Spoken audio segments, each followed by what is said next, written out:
এই খাবারটা এরকম ভাবে আসে নাই যে একটা পাখি পাখনা নিয়ে আসছে, লোম নিয়ে আসছে, এটা আসার পরে আপনি ছিলাই খাইবেন, রান্না করে খাইবেন, না এভাবে আসে নাই।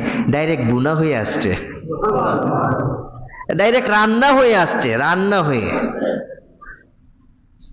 তা আল্লাহ তাআলা তো ভাই বাড়াইয়া দিছেন। তারা বলছে যে আল্লাহ যেন জান্নাত থেকে খাবার পাঠায়। তা আল্লাহ চাইলে কি তাদেরকে কি বলে বুনা ছাড়া, রান্না করা ছাড়া জান্নাতের খাবার পাঠাইতে পারতো না? যে এখন পাঠাইছি, এবার তোরা রান্না করে খা।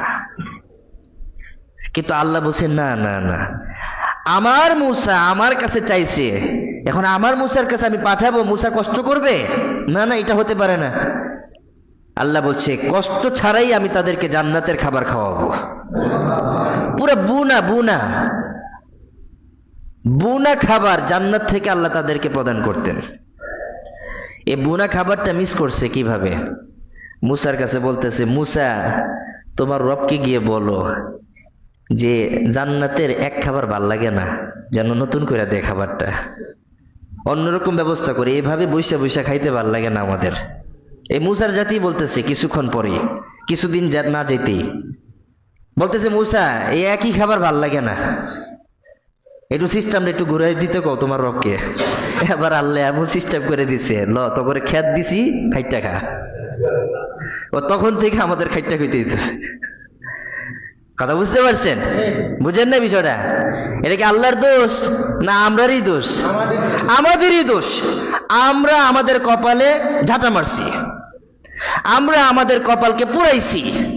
মূসার জাতি বলছে, মূসা এই এক খাবার ভাল লাগে না, আল্লাহর কেউ সিস্টেমটা একটু ঘুরাই দিতে, তোমার রবকে বলো সিস্টেমটা যেন ঘুরাই দেয়। তা আল্লাহ বলছে, এরা যেহেতু সিস্টেম ঘুরাই দিতে বলছে, তা আমি ঘুরাই দিলাম, এদেরকে বলো খেতে খামারে গিয়ে কাজ করে খাইতে। এবার লো মূসা খবর নিয়ে আসছে, মূসাকে জিজ্ঞাসা করতেছে, মূসা তোমার রব কি বলছে? এখন আর সুযোগ নাই, এখন আর অটোমেটিক খাবার আসবে না। কি বলছে?